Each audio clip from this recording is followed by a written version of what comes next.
केदारनाथ और बद्रीनाथ व्लॉग के बारे में अब मुझे थोड़ी सी बातें करनी थी कि एक्सपेंस कितना होता है, ट्रैवलिंग का क्या फैसिलिटी है, और आप अगर दिल्ली से आप केदारनाथ या बद्रीनाथ जाते हैं आपको कितना खर्चा लगेगा, आपको केदारनाथ अगर जाएंगे वहाँ के रेट्स क्या हैं, किस चीज़ों के क्या रेट है और वहाँ पे जाने में कितना टाइम लगता है।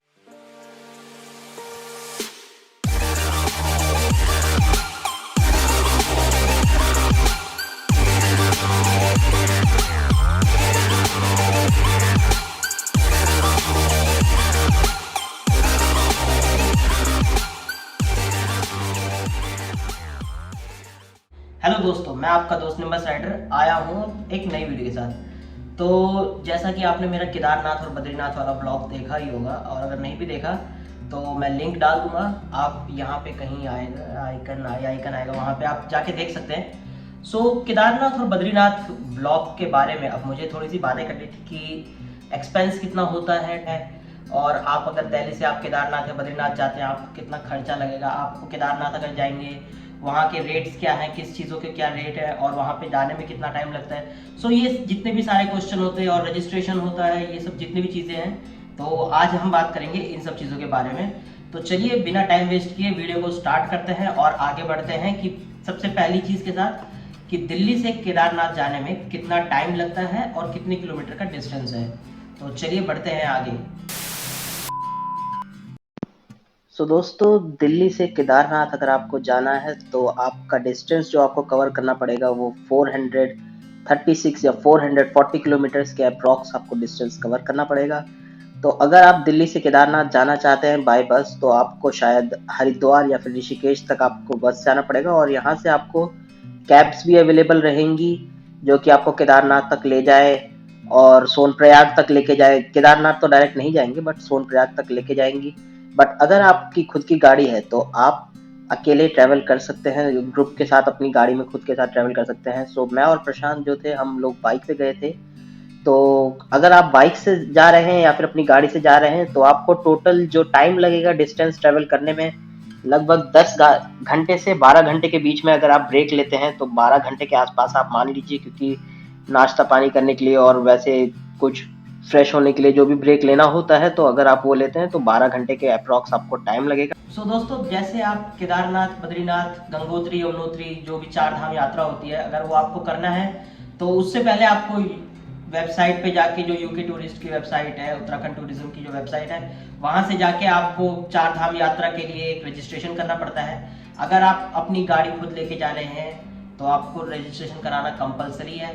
अगर आप बाइक लेके जा रहे हैं आप रजिस्ट्रेशन करा लीजिए। अगर आप कमर्शियल ट्रैवल से जा रहे हैं तो भी आप रजिस्ट्रेशन कराइए, क्योंकि रजिस्ट्रेशन कराने की कोई फीस नहीं है, रजिस्ट्रेशन फ्री होगा और इससे कराने से आप एक तरीके से बचे रहेंगे। क्योंकि मुझे भी, जैसे अगर मैं बद्रीनाथ जा रहा था तो मुझे पुलिस वालों ने रोका था, पूछा कि आपने रजिस्ट्रेशन कराया है कि नहीं। तो मैंने रजिस्ट्रेशन कराया हुआ था जो कि मैंने दिखा दिया उनको, तो उन्होंने मुझे आगे जाने दिया था। वैसे उन्होंने बोला था कि बाइक वालों के लिए कंपलसरी नहीं है रजिस्ट्रेशन, बट स्टिल मैं तो यही कहूँगा कि अगर आप जा रहे हैं तो रजिस्ट्रेशन जरूर कराइए।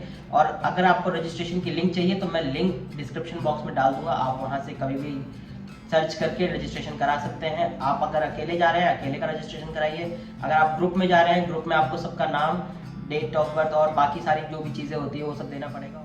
दोस्तों, इसके बाद आप पहुंचेंगे सोनप्रयाग। तो सोनप्रयाग में अगर आप अपने व्हीकल से जा रहे हैं तो आपको पार्किंग मिल जाएगी, क्योंकि सोनप्रयाग में ही सारी गाड़ियां पार्क होती है। वहां जाके वहां पे मल्टी लेवल पार्किंग है और वो गवर्नमेंट ऑथराइज है, तो विदाउट एनी हेजिटेशन आप वहाँ पे पार्क कर सकते हैं और वहाँ पे आपकी पर्ची कटेगी और आपको पार्किंग की फैसिलिटी मिलेगी।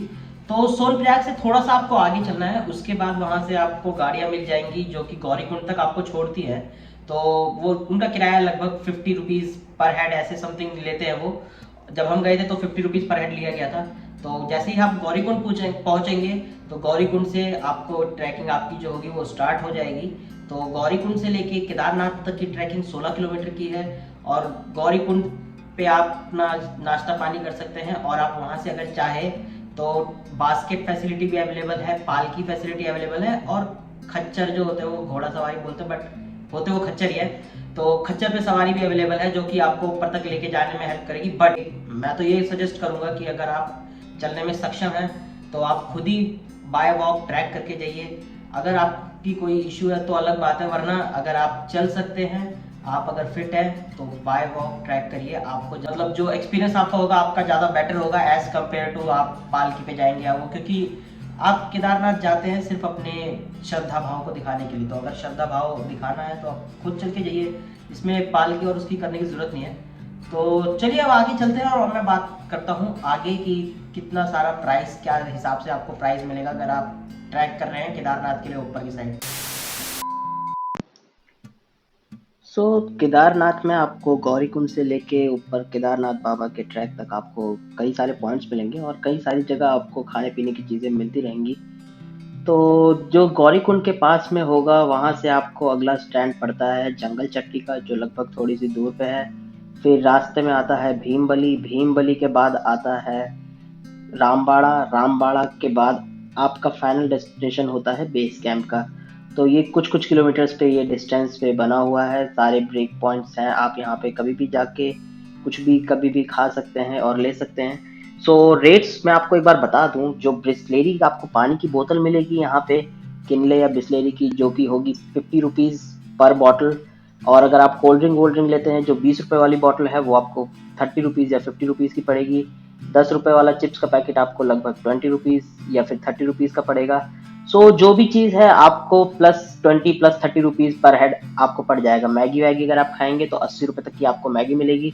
अगर आपको पूरा का पूरा लंच या डिनर करना है तो 200 रुपये की थाली होगी, जिसमें आपको चावल दाल रोटी सब्जी मिलेगी। और चाय आपको छोटे कुल्हड़ में 20 रुपए का या फिर 20 रुपए का मिलता है, 10 रुपए का तो नहीं, 20 रुपए का मिलता है छोटे वाले कप में, जो कप होता है। तो जब आप केदारनाथ आए तो कुछ चीज़ें आपको याद रखनी है, क्योंकि यहाँ पे कभी भी बारिश हो सकती है। तो आपको हमेशा अपना रेनकोट अपने साथ में रखना है। और अगर आप चाहे तो आप डायरेक्ट हेलीकॉप्टर वाली फैसिलिटी भी अवेलेबल है केदारनाथ तक, तो वो भी आपको मिल जाएगी, लेकिन उसके लिए आपको प्रायर बुकिंग करानी ज़रूरी है। तो वहाँ पे जो हेलीकॉप्टर पॉइंट है ये ज़्यादा दूर नहीं है, वहाँ से मंदिर से सिर्फ 1 किलोमीटर के डिस्टेंस पे है, तो आप यहाँ से भी फैसिलिटी का यूज़ कर सकते हैं।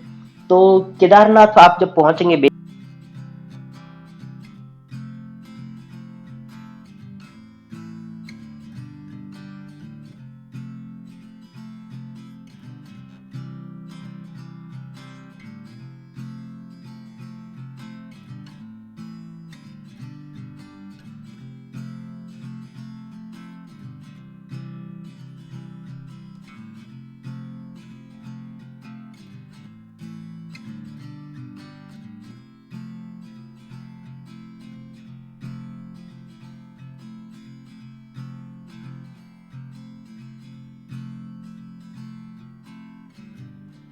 तो दोस्तों जैसे कि अगर आपने मान लो कि बुकिंग नहीं की है ऑलरेडी, जैसे हमने भी बुकिंग नहीं की थी, लेकिन जब हम ऊपर पहुंचे थे तो हमें टेंट्स मिल गए थे, अवेलेबल हुए थे।